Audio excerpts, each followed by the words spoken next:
Selamat pagi Bu Setia dan teman-teman. Kami dari kelompok 3 akan mempresentasikan tentang chapter 4 yang berjudul The Leader as an Individual dan juga chapter 5 yang berjudul Leadership, Mind, and Emotion. Kelompok kami terdiri dari Niko Andika Pratama, saya sendiri Felicia, ada Evelyn Florencia, Santia Vincentina Huber, dan juga Amelinda. Yang pertama ada the secret ingredient for leadership success. Di sini, semua perbedaan individu akan mempengaruhi interaksi antara pemimpin dan pengikutnya. Pemimpin yang efektif adalah mereka yang tahu siapa mereka dan apa yang mereka perjuangkan. Perbedaan yang dimaksud adalah perbedaan dalam kepribadian, sikap, nilai-nilai, dan sebagainya yang mempengaruhi bagaimana orang menafsirkan suatu tugas. Apakah mereka suka diberitahu apa yang harus dilakukan, bagaimana mereka menangani tantangan, atau bagaimana cara mereka berinteraksi dengan orang lain. Kepribadian dan kepemimpinan, serta kemampuan mereka untuk memahami perbedaan individu di antara karyawan akan sangat mempengaruhi efektivitas suatu kepemimpinan. Selanjutnya ada the importance of self-awareness atau pentingnya sebuah kesadaran diri. Kebanyakan pakar kepemimpinan sepakat bahwa karakteristik utama dari pemimpin yang efektif adalah mereka tahu siapa mereka dan apa yang mereka perjuangkan. Ketika para pemimpin memahami diri mereka sendiri, mereka memiliki kesadaran diri, yaitu menyadari aspek internal dari sifat seseorang, seperti ciri-ciri kepribadian, emosi, nilai sikap, serta persepsi, dan menghargai bagaimana pola Anda mempengaruhi orang lain. Di sini ada beberapa contoh, yaitu Carrot Beers, seorang mantan ketua dan CEO dari Ogilvy and Mather Worldwide, yang pertama kali menjadi supervisor manajemen. Dia menganggap dirinya sebagai pemimpin yang ramah, mudah didekati, dan santai. Namun, seseorang tiba-tiba mengkritik cara kepemimpinan dia dan mengomentari bahwa kepemimpinan dia itu bersifat mengancam.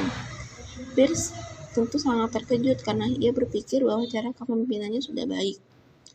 Namun hal sebaliknya yang terjadi, banyak orang beranggapan bahwa ia adalah pemimpin yang cukup kejam. Hal ini terjadi karena Pierce kurang memahami arti leadership. Leadership bukan hanya sekedar memimpin, namun sebelum memimpin kita harus mengenali diri kita sendiri baru bisa mempengaruhi orang lain. Selanjutnya ada leader blind spot. Banyak pemimpin yang memiliki kelemahan, yaitu hal-hal yang mereka tidak sadari atau tidak mereka kenali sebagai masalah yang membatasi efektivitas mereka dan menghambat kesuksesan karir mereka. Salah satu kelemahan yang sangat rusak adalah mengambilkan gaya agresif dan konfrontatif. Kelemahan lain yang dimiliki oleh beberapa pemimpin adalah bersikap terlalu baik. Pemimpin yang terus-menerus berusaha menyenangkan semua orang tidak bisa memimpin. Mereka harus membuat keputusan yang buruk karena mereka tidak dapat mentolerir konflik yang ringan sekalipun. Nah, selanjutnya saya Amelinda dengan NIM 2019-531 akan menjelaskan tentang personality and leadership. Jadi ketika seorang pemimpin itu lebih memahami dirinya sendiri, maka ia itu akan menjadi lebih mudah untuk memahami dan berinteraksi secara efektif dengan orang lain. Nah, memahami perbedaan kepribadian itu salah satu aspek untuk mengetahui bagaimana memaksimalkan efektivitas diri sendiri dan orang lain yang dipimpin. Lalu kepribadian sendiri itu adalah seperangkat karakteristik dan proses tak terlihat yang mendasari pola perilaku yang relatif stabil dan dalam menganggapi ide, objek, atau orang di lingkungan. Nah, Louis Braverman, yaitu CEO Ackerman Institute for the Family, percaya bahwa memahami dan menerima kepribadian individu sangat penting untuk kepemimpinan yang efektif. Di sini ada kasus in the lead dari Louis Braverman Ackerman Institute for the Family. Jadi latar belakang Braverman sebagai psikoterapis membuatnya sadar bagaimana karakteristik kepribadian orang, serta perbedaan individu lainnya, mempengaruhi tempat kerja. Dia mengatakan bahwa dia belajar sejak awal sebagai pemimpin bahwa penilaiannya dalam perekrutan dapat dipengaruhi oleh percakapan yang hebat. Seseorang yang menyenangkan dan menawan mungkin menyenangkan untuk diwawancarai, tetapi itu tidak berarti mereka bertanggung jawab dan dapat dipercaya, atau bahwa mereka memiliki sifat dan kualitas kepribadian yang dibutuhkan untuk pekerjaan itu. Nah, manfaat kepemimpinan lain yang dipuji Braverman untuk latar belakang terapinya adalah pemahaman bahwa kenyataan adalah semua tentang persepsi. Konflik dapat muncul di organisasi manapun karena orang benar-benar memandang beberapa aspek dunia secara berbeda. Sebagai seorang pemimpin, Braverman membantu orang memberi ruang untuk perbedaan agar konflik tidak meningkat dan merusak moral dan kinerja. Memastikan semua orang merasa bahwa persepsi mereka tentang realitas setidaknya memiliki kesempatan untuk didengar adalah salah satu pekerjaan utama seorang pemimpin. Nah, di sini ada analisanya. Braverman menyadari bahwa karakteristik kepribadian orang serta perbedaan individu lainnya mempengaruhi tempat kerja. Seorang pemimpin itu akan lebih tertarik kepada orang yang kepribadiannya baik daripada orang yang menawan dan menyenangkan karena mereka belum tentu dapat menyelesaikan tanggung jawabnya dengan baik. Dengan kepribadian yang sesuai dengan kemauan perusahaan, maka keefektivitasan kinerja seorang akan lebih tinggi. Konflik sewaktu-waktu dapat muncul karena setiap orang memiliki cara pandang yang berbeda. Namun dengan memiliki kepribadian yang baik, maka konflik tersebut dapat diselesaikan dan tidak mengganggu kinerjanya di dalam perusahaan. Selanjutnya ada 5 dimensi kepribadian. Yang pertama itu extroversion. Ekstroversi ini terdiri dari sifat-sifat dan karakteristik yang mempengaruhi perilaku dalam pengaturan kelompok. Ekstroversi ini mengacu pada sejauh mana seseorang ramah, mudah bergaul, banyak bicara, dan nyaman bertemu dan berbicara dengan orang baru. Seseorang yang ekstroversinya rendah mungkin terlihat pendiam, menarik diri, dan tidak tegas secara sosial. Kemudian ada agreeableness. Agreeableness ini mengacu pada sejauh mana seseorang mampu bergaul dengan orang lain dengan bersikap baik, kooperatif, pemaaf, penyayang, pengertian, dan kepercayaan. Seorang pemimpin yang mendapat nilai tinggi pada dimensi ini tuh tampak hangat dan mudah didekati. Sedangkan pemimpin yang rendah pada dimensi ini tuh mungkin tampak dingin, jauh, dan tidak peka. Kemudian ada conscientiousness, mengacu pada sejauh mana seorang bertanggung jawab, dapat diandalkan, gigih, dan berorientasi pada prestasi. Orang yang berhati-hati terfokus pada beberapa tujuan yang dikejar, sedangkan orang yang kurang berhati-hati itu cenderung mudah teralihkan perhatiannya dan impulsif atau seperti labil. Kemudian, emotional stability. Jadi stabilitas emosional mengacu pada sejauh mana seseorang dapat menyesuaikan diri dengan baik, tenang, dan aman. Seorang pemimpin yang stabil secara emosional menangani stres dengan baik, mampu menangani kritik, dan umumnya tidak mengambil kesalahan atau kegagalan secara pribadi. Dan yang terakhir, openness to experience. Jadi keterbukaan terhadap pengalaman. Jadi di sini adalah sejauh mana seorang memiliki minat yang luas dan imajinatif, kreatif, dan mau mempertimbangkan ide-ide baru. Orang-orang ini secara intelektual itu ingin tahu dan sering mencari pengalaman baru melalui perjalanan, seni, film, membaca secara luas, atau kegiatan lainnya. Orang yang lebih rendah dalam dimensi ini tuh cenderung memiliki minat yang lebih sempit dan tetap berpegang pada cara-cara yang terbukti benar dalam melakukan sesuatu. Nah, selanjutnya di sini ada 2 atribut kepribadian yang memiliki dampak signifikan pada perilaku dan menjadi perhatian khusus untuk studi kepemimpinan, yaitu locus of control dan otoritarianisme. Locus of control ini beberapa orang percaya bahwa tindakan mereka dapat sangat mempengaruhi apa yang terjadi pada mereka. Jadi dengan kata lain, mereka ini percaya bahwa mereka adalah penguasa nasib mereka sendiri. Orang lain tuh mungkin merasa bahwa apapun yang terjadi pada mereka dalam hidup adalah hasil keberuntungan, kesempatan, atau orang luar dan peristiwa. Tapi orang dengan locus of control ini percaya bahwa mereka memiliki sedikit kendali atas nasib mereka. Kemudian yang kedua ada otoritarianisme, yaitu keyakinan bahwa perbedaan kekuasaan dan status harus ada dalam suatu organisasi. Individu yang memiliki derajat tinggi dari sifat kepribadian ini cenderung mematuhi aturan dan nilai-nilai konvensional, mematuhi otoritas yang ditetapkan, menghormati kekuasaan dan ketangguhan, menilai orang lain secara kritis, dan tidak menyetujui ekspresi perasaan pribadi. Selanjutnya di sini ada In the Lead dari Chris Hughes, Facebook and myBarackObama.com.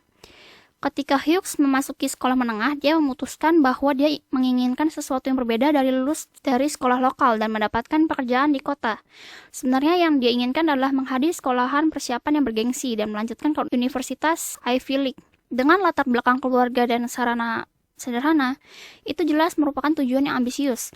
Tetapi Hughes percaya bahwa nasibnya ada di tangannya sendiri. Tanpa memberitahu orang tuanya, ia mulai meneliti dan melamar ke berbagai sekolah asrama.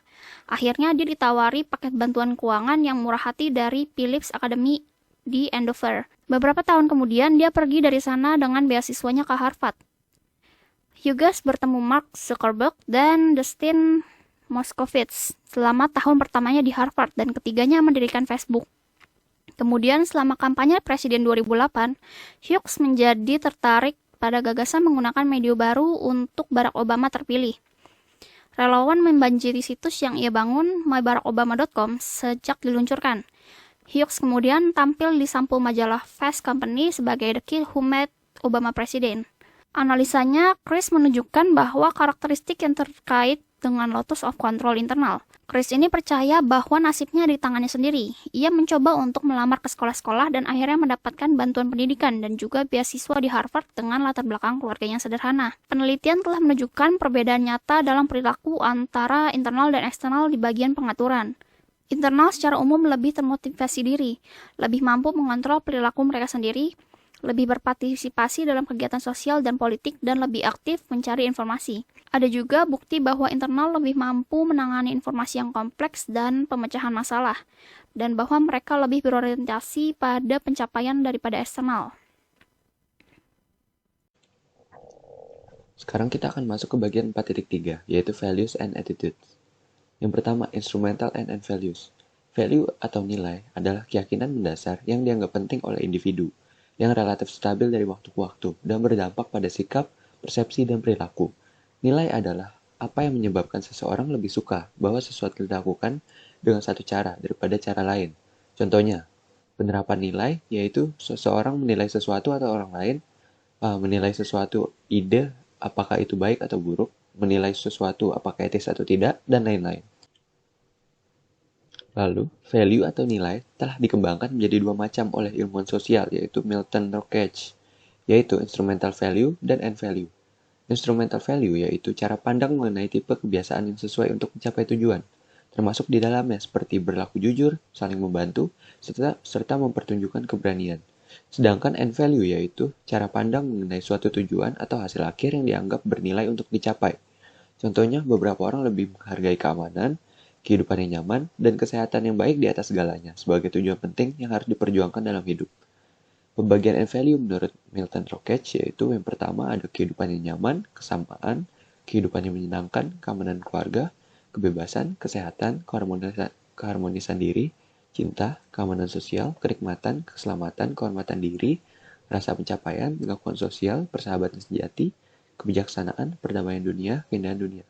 Lalu, pembagian instrumental value menurut Milton Rockach yaitu ambisi, wawasan yang luas, kapabilitas, kegembiraan, kebersihan, keberanian, pengampunan, bermanfaat, kejujuran, imajinasi, intelektual, logis, kemampuan mencintai, loyalitas, kepatuhan, keramahan, tanggung jawab, penguasaan diri.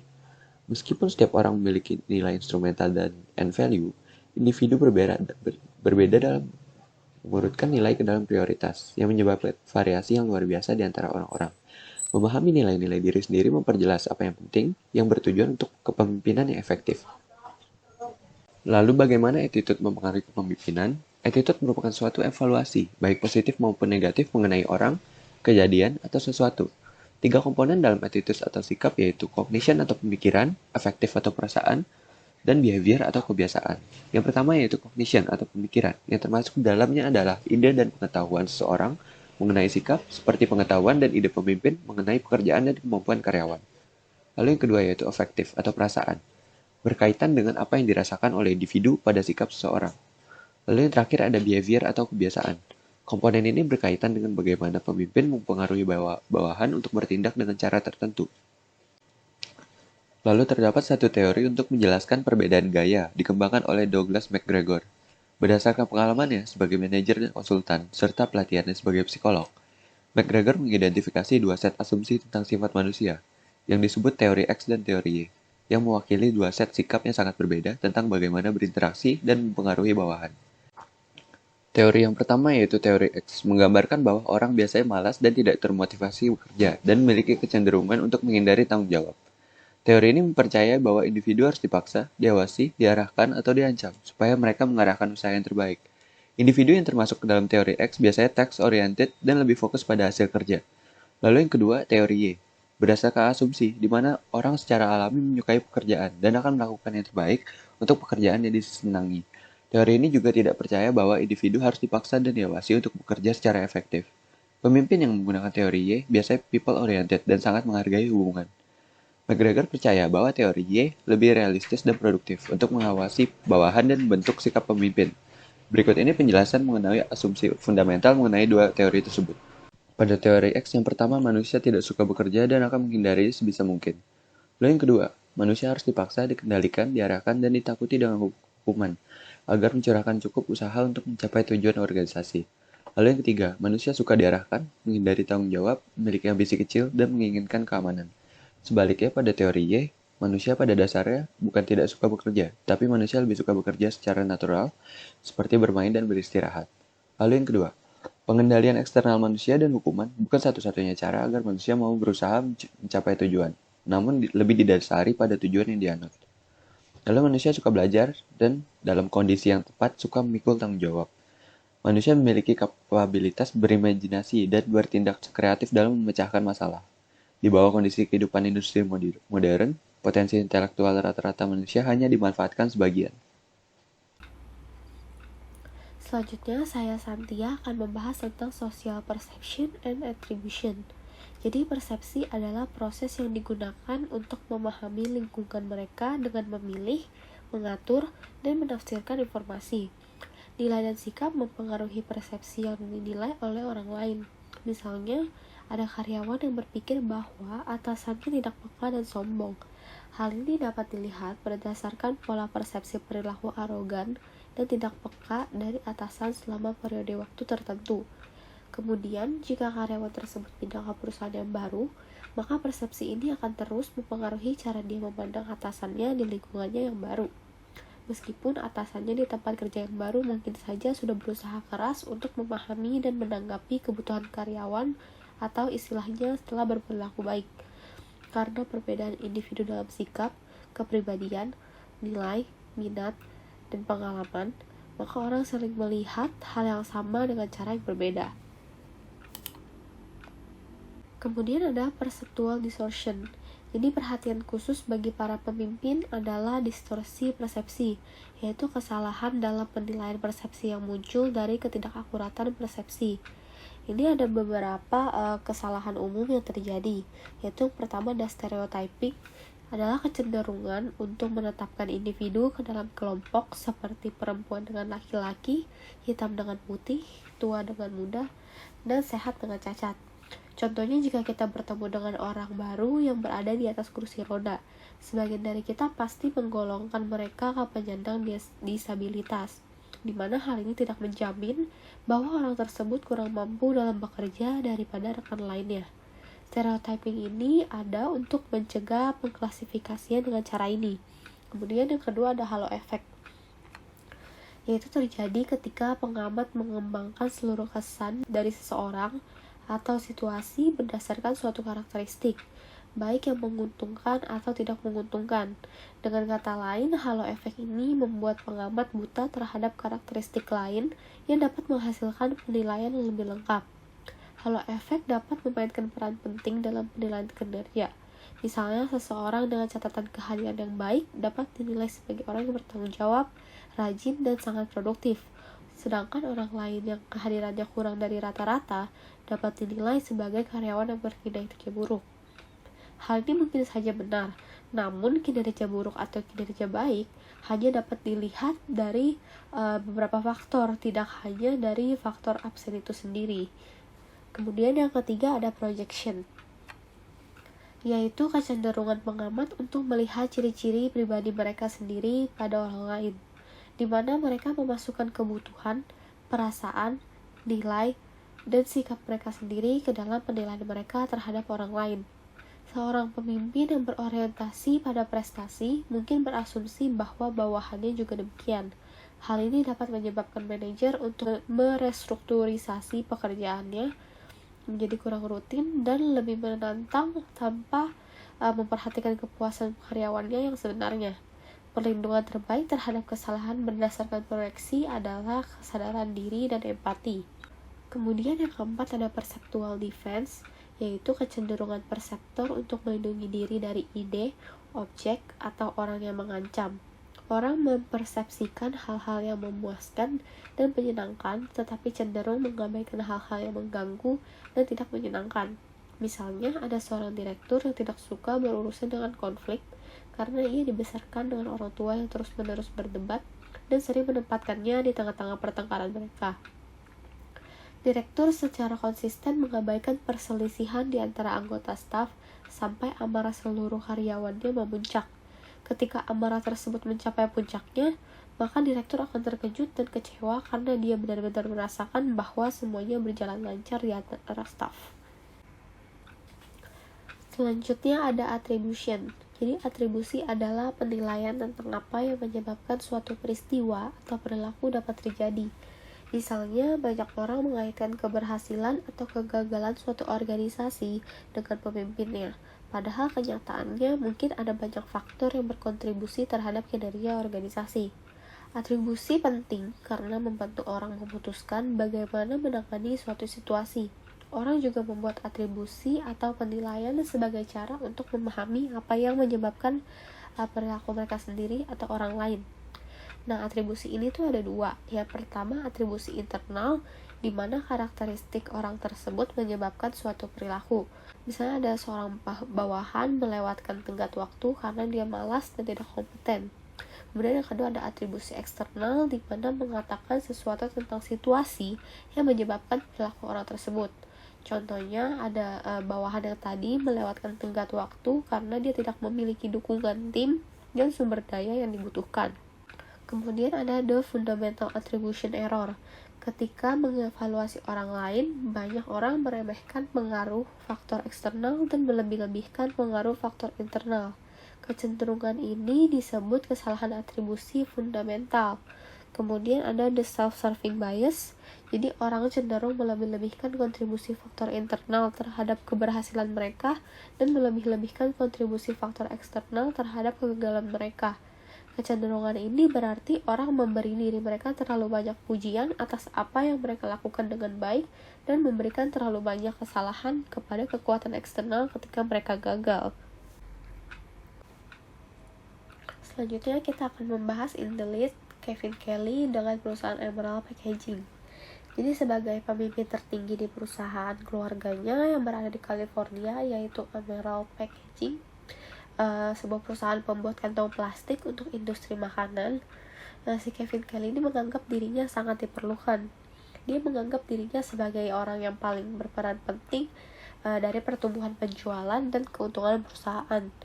Ketika perusahaan mulai goyah, Kelly menyalahkan manajernya dan beberapa waktu Kelly selalu menegur dan mengeluh. Kemudian dia selalu berpikir apakah semua benar hanya kesalahan dari manajernya. Lalu Kelly memutuskan untuk mempekerjakan manajer dan karyawan yang baru untuk memperkuat timnya. Namun tim tersebut bukannya semakin baik, malah kinerjanya semakin buruk. Kemudian Kelly mencari konsultan untuk membantu meningkatkan keterampilan orang-orangnya. Dia mulai bertemu secara teratur dengan manajer veteran dan karyawan baru, kemudian menerapkan perubahan yang berhasil menyatukan kedua kelompok menjadi tim yang kohesif.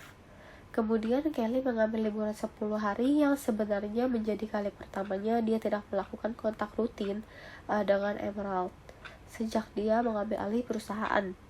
Kelly selalu membayangkan bahwa perusahaannya akan berantakan tanpanya.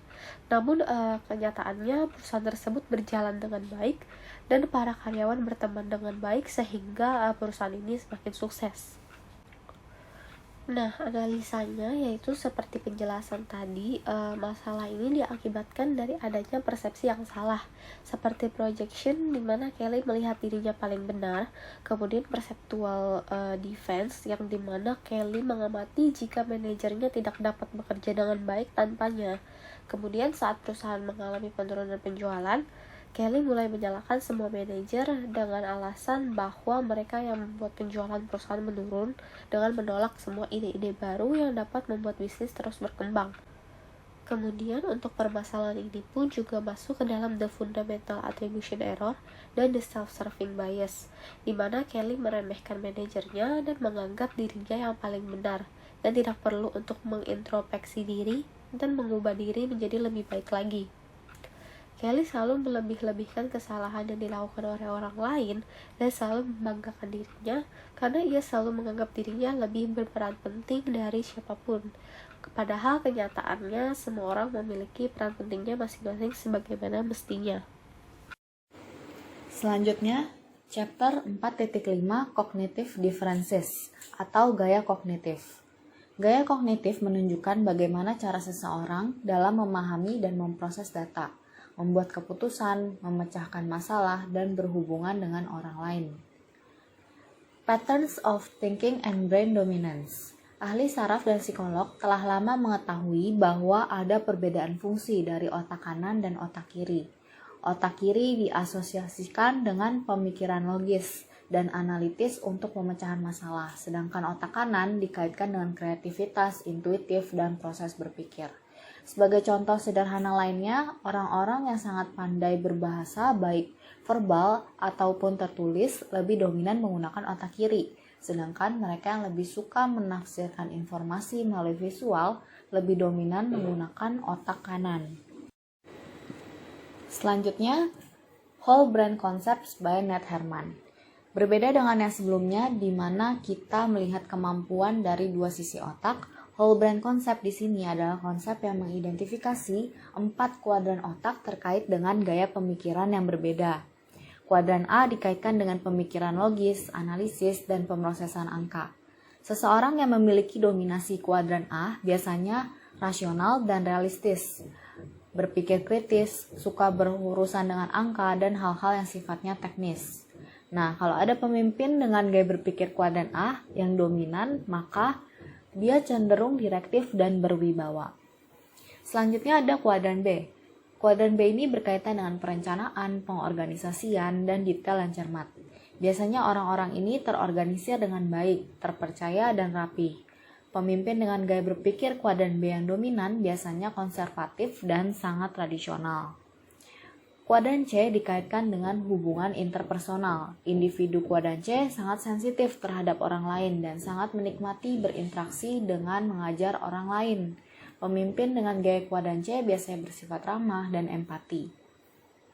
Lalu yang terakhir, orang-orang yang dominan pada kuadran D biasanya melihat sesuatu melalui gambaran besar daripada hal-hal yang mendetail. Orang-orang ini biasanya visioner dan imajinatif, suka berspekulasi dan melanggar aturan, mengambil risiko, dan impulsif. Pemimpin ini menyukai perubahan, suka eksperimen, dan pengambilan risiko. Umumnya memberikan pengikut-pengikutnya kebebasan dan fleksibilitas yang tinggi. Menurut penelitian Herman, para pemimpin yang biasanya mencapai top management seringkali menggunakan gaya berpikir melalui keempat kuadran otak yang seimbang. Salah satu contohnya seperti kasus in the lead yang akan saya bahas selanjutnya. Selanjutnya ada kasus in the lead Angela Ahrendts Apple. Hal yang tidak mudah bagi Tim Cook sebagai CEO Apple untuk dapat meyakinkan Angela agar meninggalkan BlackBerry dan mengajak Angela untuk menjadi pemimpin di salah satu divisi Apple, yaitu divisi retail yang telah lama tidak memiliki pemimpin selama lebih dari 1 tahun.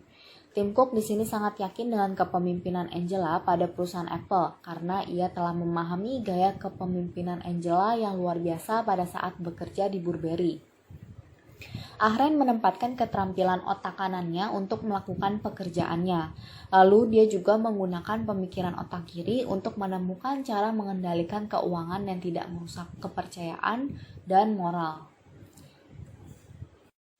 Analisanya, seperti yang telah dijelaskan pada subbab ini, pemimpin yang efektif merupakan pemimpin yang dapat menggunakan kemampuan otaknya secara seimbang, baik itu kemampuan otak kanan dan otak kiri maupun seimbang pada keempat kuadrannya. Hal ini dibuktikan dengan sebagai CEO perusahaan Inggris BlackBerry, Ahrendts memimpin perubahan dengan kreatif, pemikiran holistik melalui kuadran D untuk mengubah dari merek usang menjadi BlackBerry sebuah bisnis model yang maju teknologinya. Karakteristik otak kanan lainnya adalah penekanan pada membangun hubungan interpersonal yang positif melalui kuadran C.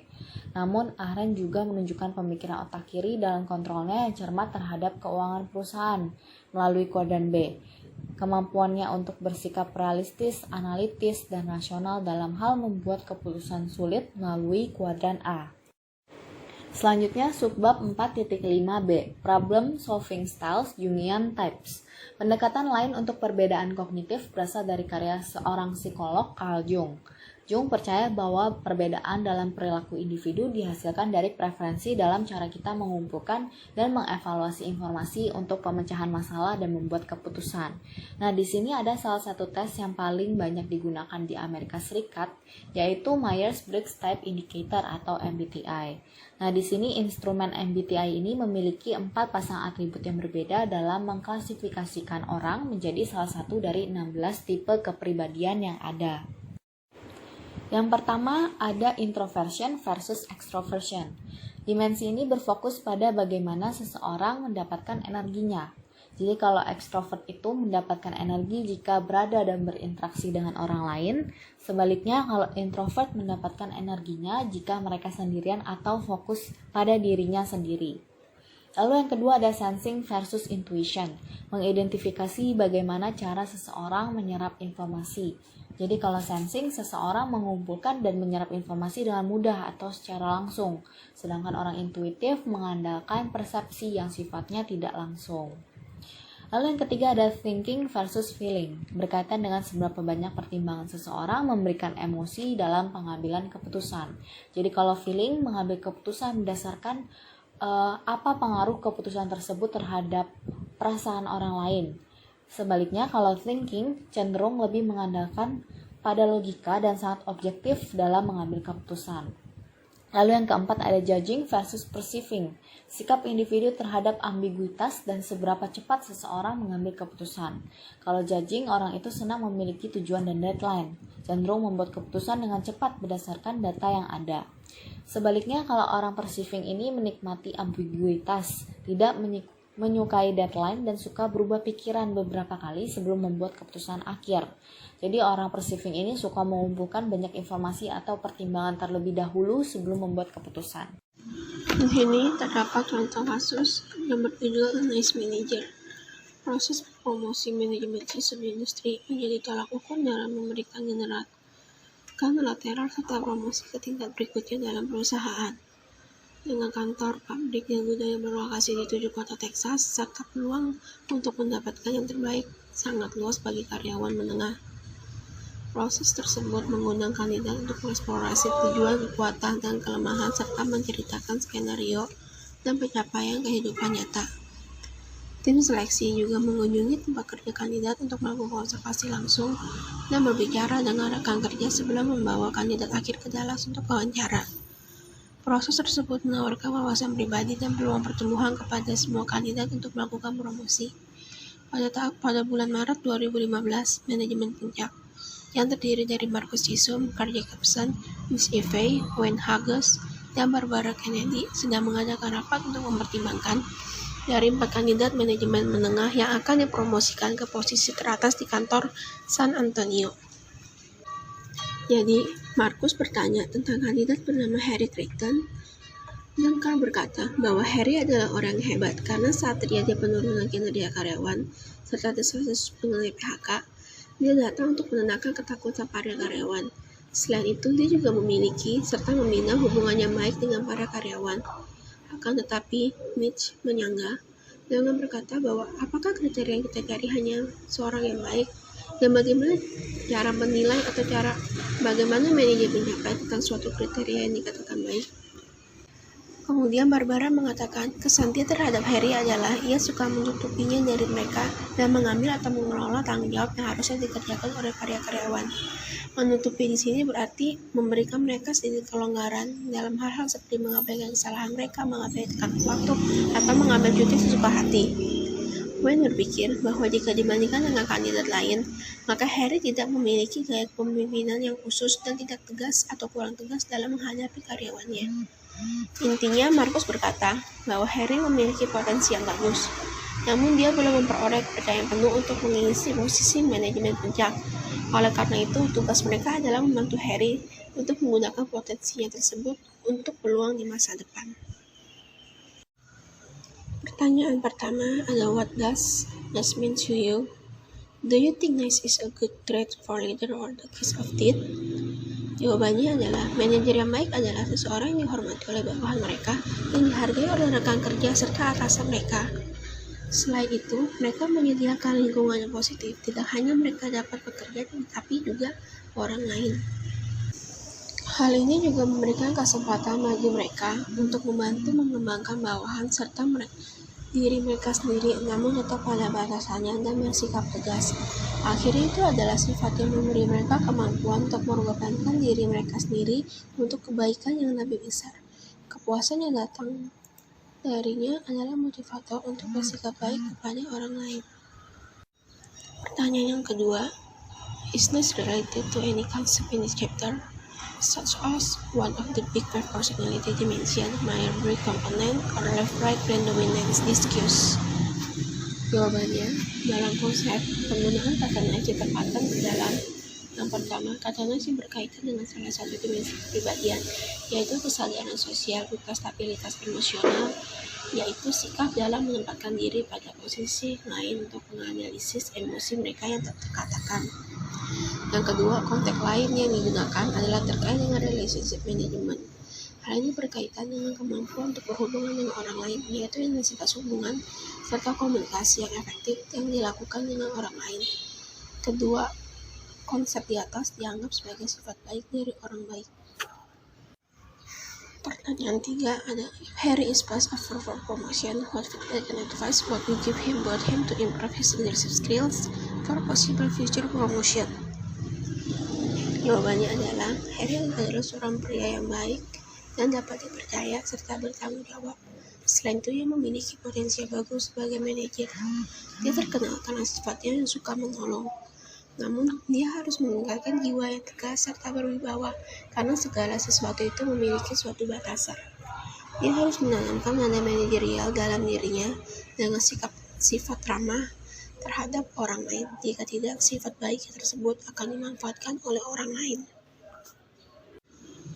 Chapter selanjutnya adalah chapter 5, yaitu Leadership Mind and Emotion.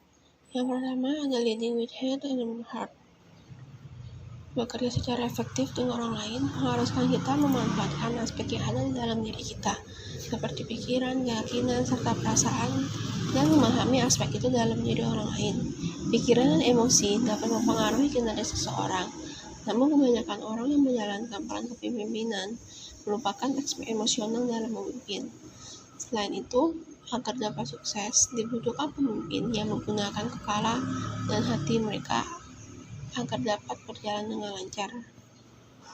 Menggunakan kepala dalam artian berpikir untuk mengatasi masalah dalam suatu organisasi, seperti membuat tujuan dan strategi, membuat jadwal produksi, struktur organisasi, mengatasi masalah keuangan operasional, serta memberikan pemahaman kepada orang lain.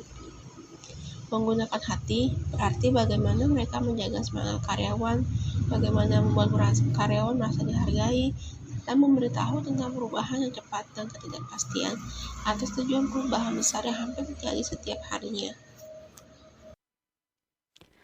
Nah, selanjutnya ada mental models. Model mental itu dapat dianggap sebagai gambaran internal yang mempengaruhi pikiran, tindakan, dan hubungan seorang pemimpin dengan orang lain.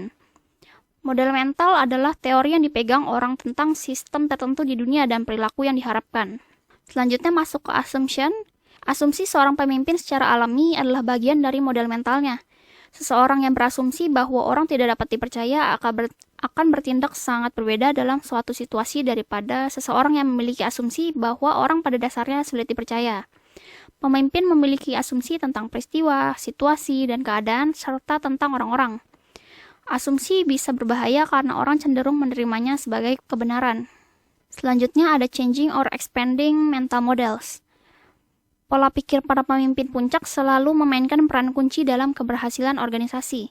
Sebuah studi Universitas Harvard yang memeringkat 100 pemimpin bisnis teratas abad ke-20 menemukan bahwa mereka semua berbagi apa yang oleh para peneliti disebut sebagai kecerdasan konstekstual, kemampuan untuk merasakan konteks sosial, politik, teknologi, dan ekonomi dari waktu dan mengadopsi model mental yang membantu organisasi mereka merespon dengan baik.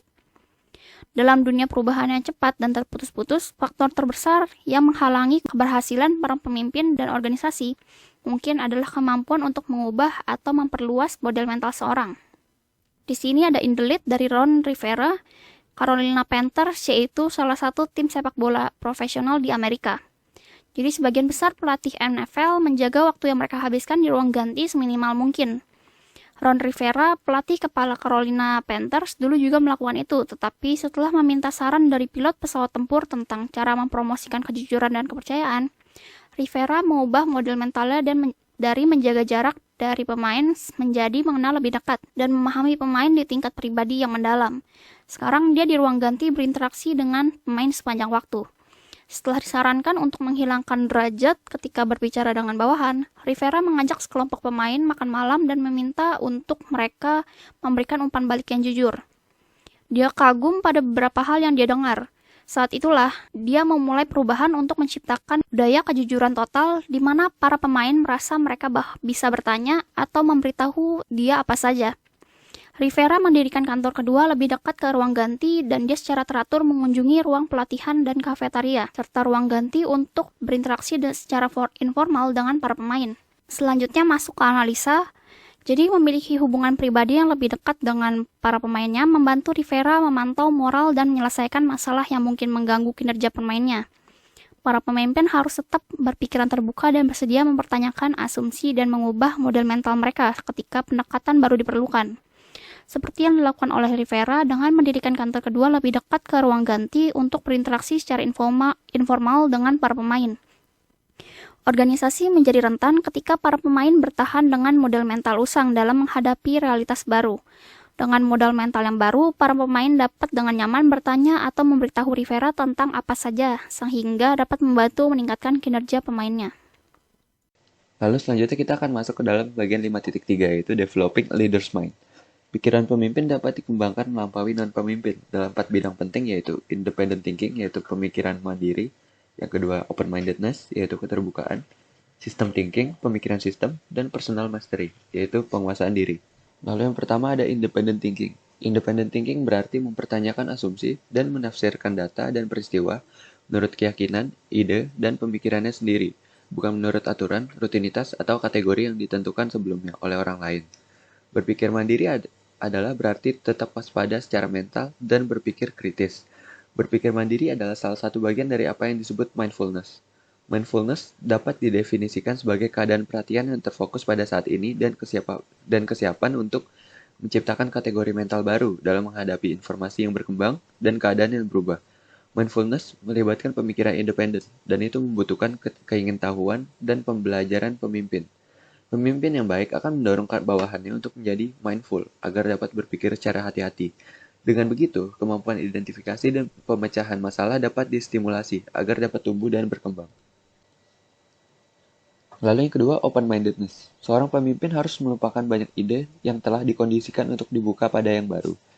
Keterbukaan ini mengesampingkan prasangka dan menangguhkan keyakinan dan pendapat yang disebut sebagai beginner's mind. Ketika seseorang menjadi seorang ahli di suatu bidang, seringkali membuat pikiran mereka menjadi tertutup. Pemimpin yang efektif berusaha untuk menjaga keterbukaan dan mengolah lingkungan organisasi yang dapat membangkitkan rasa ingin tahu dan rasa ingin belajar mereka. System thinking adalah kemampuan untuk melihat sinergi keseluruhan daripada hanya elemen-elemen yang terpisah dari suatu sistem dan untuk belajar memperkuat atau mengubah pola sistem secara keseluruhan. Dengan system thinking, seorang pemimpin melihat gambaran besar dan menghubungkan titik-titik daripada hanya melihat titik-titik secara terpisah.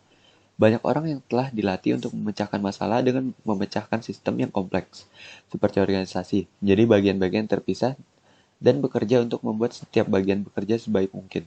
Namun, keberhasilan setiap bagian tidak menambah keberhasilan keseluruhan.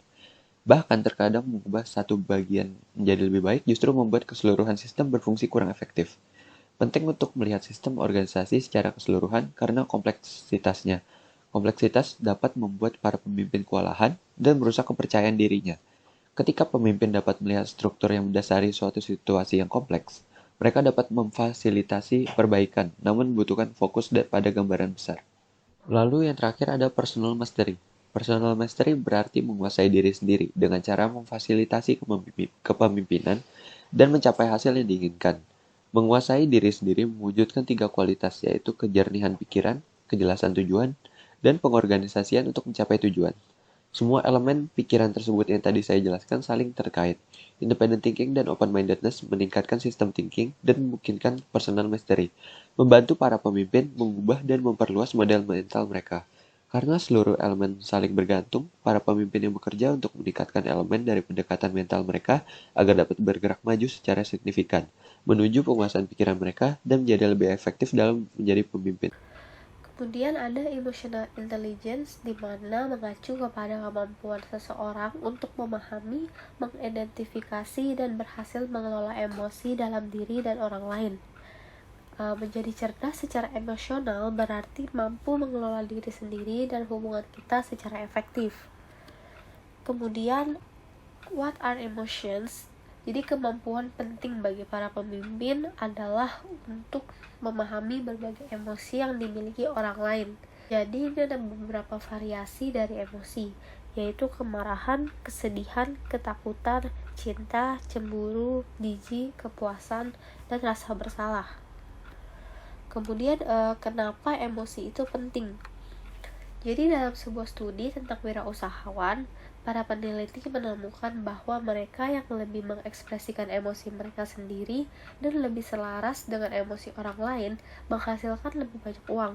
Salah satu alasannya adalah bahwa para pemimpin yang memanfaatkan dan mengarahkan kekuatan emosi untuk meningkatkan kepuasan, moral, dan motivasi, pengikut mendapatkan hasil yang lebih baik dan meningkatkan efektivitas organisasi secara keseluruhan. Emotion are contagious, di mana keadaan emosional pemimpin mempengaruhi seluruh tim, departemen, atau organisasi.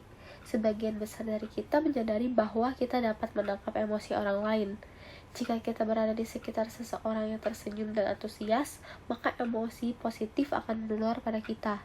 Sebaliknya, jika seseorang dalam suasana hati yang buruk, maka emosi tersebut akan mempengaruhi kita dan menjatuhkan kita. Kemudian ada emotion influence performance, di mana emosi memiliki pengaruh kuat pada kinerja seperti kerja tim, kreativitas, pengambilan keputusan, dan kinerja tugas. Ketika seorang pemimpin mampu membuka emosi positif dari kegembiraan, penghargaan, atau cinta, energi, kreativitas, dan komitmen intelektual orang berkembang, maka karyawan dapat menangkap lebih banyak data, menjadi lebih kreatif, dan banyak akal dalam solusi mereka dan menghasilkan hasil yang unggul. Kemudian ada komponen dari kecerdasan emosional. Jadi di mana seorang pemimpin itu membutuhkan kecerdasan emosional yang tinggi. Mereka harus mengatur emosi mereka sendiri untuk tetap positif dan penuh harapan, kemudian menarik orang lain bersama mereka. Ini ada 4 komponen untuk membangun dasar kecerdasan emosional.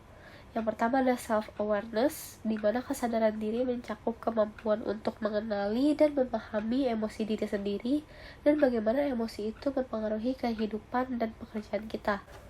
Kemudian ada self-management, di mana kemampuan untuk mengendalikan emosi dan keinginan yang mengganggu, tidak produktif, atau berbahaya. Kemudian ada social awareness, di mana kemampuan seseorang untuk memahami orang lain.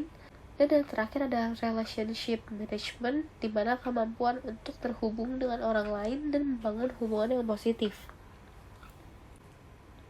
Selanjutnya kita akan membahas in the list dari Chapman Tan di perusahaan Google. Jadi gelar Tan ini di Google adalah Jolly Good Fellow, di mana posisi tersebut mengharuskannya untuk mencerahkan pikiran, membuka hati, dan menciptakan perdamaian dunia. Tan mendapatkan penunjukan sebagai Jolly Good Fellow karena kursus berpengaruh yang ia kembangkan bernama Search Inside Yourself. Tan bekerja dengan tim yang terdiri dari konsultan luar, ilmuwan Stanford, dan Mark Lesser, guru Zen dengan gelar MBA dan pengalaman sebagai pengusaha. Jadi Lesser menjelaskan bahwa kursus ini didasarkan pada komponen kecerdasan emosional. Setiap orang di Google harus menjadi pemimpin, dan kepemimpinan di Google disamakan dengan perhatian dan kecerdasan emosional. Pada tahun 2015, sekitar 1.500 orang di Google mengikuti pelatihan dan ribuan berada dalam daftar tunggu untuk kursi terbuka di masa mendatang. Tujuan dari program ini adalah untuk membantu orang menjadi lebih sadar akan emosi mereka, mengembangkan empati dan kasih sayang yang lebih besar terhadap orang lain, dan lebih mampu membangun hubungan yang langgeng. Kecerdasan emosional yang lebih besar juga meningkatkan komunikasi dan kolaborasi dengan memungkinkan orang untuk berpikir dengan tenang dan jernih, mendengarkan orang lain lebih dekat, dan menjadi lebih penuh perhatian. Nah, analisisnya dari kasus di atas ini dapat kita lihat bahwa kualifikasi utama yang diharuskan dalam perusahaan Google yaitu kecerdasan emosional yang stabil dan positif. Hal ini dilakukan agar dapat membantu pemimpin dapat lebih sadar akan emosi mereka sendiri. Kemudian mereka juga dapat mengembangkan empati dan kasih sayang kepada sesamanya atau karyawannya. Kemudian dalam memimpin dibutuhkan kestabilan emosi agar pemimpin dapat dengan mudah dalam pengambilan keputusan atas segala masalah yang ada. Dengan adanya pembahasan sesuai materi di atas, di mana dijelaskan bahwa pentingnya pengalaman mengenai emosi dapat membantu pemimpin untuk meninjau emosi karyawannya. Lalu dijelaskan juga komponen kecerdasan emosional yang terdiri dari self-awareness, di mana kita memiliki kemampuan untuk mengenali dan memahami emosi diri kita sendiri. Kemudian ada self-management, yaitu kita dapat mengendalikan emosi kita. Lalu ada social awareness yang dapat memahami orang lain. Dan yang terakhir yaitu relationship management, di mana kita memiliki hubungan yang positif terhadap orang lain. Selanjutnya ada chapter 5.5 Leading with Love versus Leading with Fear. Secara tradisional, kepemimpinan itu telah didasarkan pada rasa takut yang menginspirasi karyawan. Memang rasa takut ini dapat menjadi motivator yang kuat. Tetapi para pemimpin saat ini telah belajar bahwa lingkungan yang mencerminkan kepedulian dan rasa hormat itu jauh lebih efektif daripada lingkungan yang penuh ketakutan. Nah, saat ini kesuksesan di sebagian besar organisasi bergantung dengan pengetahuan, kekuatan pikiran, komitmen, kreativitas, dan antusiasme setiap orang dalam organisasi. Seperti yang telah dibahas sebelumnya, ada bukti bahwa orang yang mengalami emosi positif di tempat kerja tampil lebih baik. Menunjukkan rasa hormat dan kepercayaan juga memungkinkan orang untuk merasa terhubung secara emosional dengan pekerjaan mereka, sehingga hidup mereka lebih kaya dan lebih seimbang. Para pemimpin dapat mengandalkan emosi negatif seperti rasa takut untuk memicu pekerjaan yang produktif. Tapi dengan melakukan itu, mereka mungkin perlahan-lahan menghancurkan semangat orang yang pada akhirnya berdampak buruk pada karyawan dan organisasi. Kalau dilihat dari tabel indikator ini, jika sebuah organisasi dasarnya dipimpin dengan rasa takut, maka hal-hal yang akan terjadi seperti saling menyalahkan, kontrol yang berlebihan, kritik yang berlebihan, adanya suatu jarak yang diakibatkan oleh rasa takut. Nah, kalau kita lihat dari indikator yang dipimpin dengan kasih sayang, maka akan terjadi keterbukaan, pemahaman dari berbagai perspektif, meyakinkan orang lain untuk dapat melakukan hal yang baik, adanya hubungan interpersonal, dan sebagainya. Dalam sebuah organisasi, pasti akan ada orang yang misalnya takut kegagalan, takut akan perubahan, takut kehilangan, takut dihakimi dengan atasan, dan lain-lain. Semua ketakutan ini nyatanya dapat mencegah orang dalam melakukan yang terbaik, mencegah orang dari mengambil resiko dan tantangan. Sebagai contohnya, kita akan masuk ke kasus In the Lead. In the Lead, Akshay Kotari and Ankit Gupta, Pulse News. Akshay Kotari dan Ankit Gupta adalah mahasiswa pasca sarjana di Universitas Stanford yang terkenal. Meskipun secara teknis mereka itu adalah orang yang brilian, rasa malu sering menghalangi mereka dari hal-hal yang berkaitan dengan interaksi sosial. Untuk melawan rasa takut, mereka memutuskan untuk mengerjakan sebuah proyek di kelas mereka. Mereka melakukannya dengan mendekati orang asing dan meminta feedback pada ide mereka. Namun, feedback negatif seringkali terjadi. Seiring waktu, kata Akshay, pendapat orang-orang yang dulunya berkata bahwa produk ini adalah omong kosong berubah menjadi pertanyaan apakah produk mereka ada di semua iPad. Hasil proyek mereka, Pulse News, dipuji oleh Steve Jobs di konferensi pengembang di seluruh dunia, memenangkan penghargaan Apple Design yang bergensi dan telah diunduh oleh lebih dari 20 juta orang di dunia. Analisanya, ketakutan menjadi kontribusi utama yang seringkali menghalangi kesuksesan seseorang. Mungkin orang di sekitar kita tanpa disadari memiliki ide atau saran yang luar biasa. Namun karena adanya rasa takut yang muncul dalam sebuah lingkungan organisasi, mereka menjadi sulit dalam mengemukakan idenya. Oleh karena itu, seharusnya sebuah organisasi haruslah dibuat senyaman mungkin dan tidak ada penekanan yang berlebihan, sehingga orang-orang tidak merasa segan terhadap rekan kerja maupun atasannya. Sehingga pada akhirnya ide tersebut bisa membantu dalam perusahaan ke arah yang lebih baik lagi.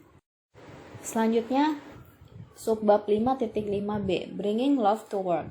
Pemimpin dapat belajar untuk menghubungkan orang-orang untuk tujuan bersama melalui kekuatan positif seperti kepedulian dan kasih sayang, mendengarkan, dan terhubung dengan orang lain secara pribadi. Emosi menarik orang untuk mengambil risiko, belajar, tumbuh, dan memajukan organisasi yang berasal dari kasih sayang, bukan rasa takut. Selanjutnya, subbab 5.5c, Why Followers Respond to Love. Ketika para pemimpin menangani kebutuhan emosional secara langsung, orang biasanya akan merespon dengan mencintai pekerjaan mereka dan menjadi terlibat secara emosional dalam memecahkan masalah dan melayani pelanggan. Semangat bekerja dan berorganisasi juga akan menjadi meningkat. Jadi secara singkat, contoh kasus ini, Nolan adalah kepala petugas informasi di Century Medical, sebuah perusahaan produk medis besar yang berbasis di Connecticut. Dia telah bergabung dengan perusahaan 4 tahun lalu dan sejak saat itu Century telah membuat kemajuan besar dalam mengintegrasikan teknologi ke dalam sistem dan prosesnya. Nolan telah memimpin proyek untuk merancang dan membangun 2 sistem yang sangat sukses untuk Century. Salah satunya adalah sistem administrasi tunjangan untuk Departemen Sumber Daya Manusia perusahaan. Ketika Nolan mempresentasikan ide itu kepada bosnya, yaitu Wakil Presiden Eksekutif Sandra Ivy, dia dengan antusias mendukungnya. Dalam beberapa minggu, tim memiliki otorisasi untuk melanjutkan proyek tersebut. Tapi semuanya mulai berubah ketika Ivy mengundurkan diri dari posisinya 6 bulan kemudian untuk mengambil pekerjaan di New York. Nah, penerusnya Ivy ini, Tom Carr, tidak terlalu tertarik untuk proyek Nolan. Selama pertemuan pertama, Tom Carr secara terbuka menyebut proyek itu sebagai pemborosan waktu dan uang. Tom Carr menganggap pekerjaan di bidang manusia tidak memerlukan teknologi. Nah, pertanyaannya. Yang pertama, jelaskan 2 model mental berbeda yang dipresentasikan dalam cerita ini. Nolan, CEO perusahaan, model mental yang diwakilinya adalah pola pikir global. Hal ini dikarenakan pertama, Nolan membayangkan masa depan di mana proses dan sistem yang dikembangkan akan menghemat waktu, uang, dan tenaga kerja tambahan. Perusahaan ini dapat digunakan untuk hal lain dalam perusahaan. Tidak hanya itu, Nolan menghargai individu tempat mereka bekerja dan mengelola politik umum organisasi. Meskipun bos baru tidak begitu mendukung proyek tersebut, dia tetap menghormati pendapat dan keputusannya. Nah, di sisi lain, Tom Carr ini adalah orang yang memimpin murni oleh rasa takut. Dengan keputusannya untuk menghapus sejumlah bagian proyek untuk menekan biaya adalah contoh dari mengelola dengan rasa takut. Modal mental Tom Carr lebih terfokus secara lokal, karena dia murni terfokus pada garis bawah dan cara tradisional dan kuno dalam melakukan sesuatu. Tindakannya dianggap sebagai ancaman oleh orang-orang yang hadir di perusahaan dan tim dan proyek. Tidak hanya itu, penghinaan yang diberikan kepada orang-orang tetap di perusahaan yang menyatakan bahwa istilah yang digunakan tidak valid dan membuat frustasi juga tidak membantu situasi tersebut. Dia juga berteriak kepada orang lain di perusahaan, dan ketakutan yang dia tanamkan kemungkinan akan memiliki konsekuensi yang bertahan lama. Dibandingkan dengan Nolan, gaya kepemimpinan dan model mental Tom Carr jauh lebih tradisional dan takut akan perubahan. Lalu pertanyaan yang kedua, apa saja asumsi yang membentuk pola pikir Sam Nolan dan Tom Carr? Pola pikir Nolan dibentuk oleh asumsi bahwa teknologi dapat membawa revolusi di hampir semua sektor. Nolan berasumsi bahwa bahkan departemen yang sangat berorientasi pada orang seperti sumber daya manusia membutuhkan dukungan teknis untuk berkinerja lebih baik dan menghemat biaya. Pola pikir Tom dibentuk oleh asumsi bahwa operasi departemen sumber daya manusia hanya membutuhkan kontak orang ke orang. Teknologi tidak dapat menggantikan berbicara dengan orang sungguhan. Lalu pertanyaan yang ketiga, menurut Anda apakah mungkin bagi Tom Carr untuk beralih ke model mental yang baru? Jika Anda adalah Sam Nolan, apa yang Anda lakukan? Untuk mengembangkan mental model Tom Carr, dapat digunakan pola pikir mindfulness. Karena Tom Carr akan menerapkan beginner's mind, sehingga Tom Carr dapat terbuka terhadap hal-hal baru dan meningkatkan rasa ingin tahunya dengan mempertanyakan asumsi dan keyakinan. Nolan dapat menggunakan strategi system thinking, di mana Nolan dapat mendorong Tom Carr untuk melihat gambaran yang lebih besar tentang bagaimana penerapan teknologi dapat membentuk masa depan perusahaan dan bukan hanya departemen sumber daya manusia.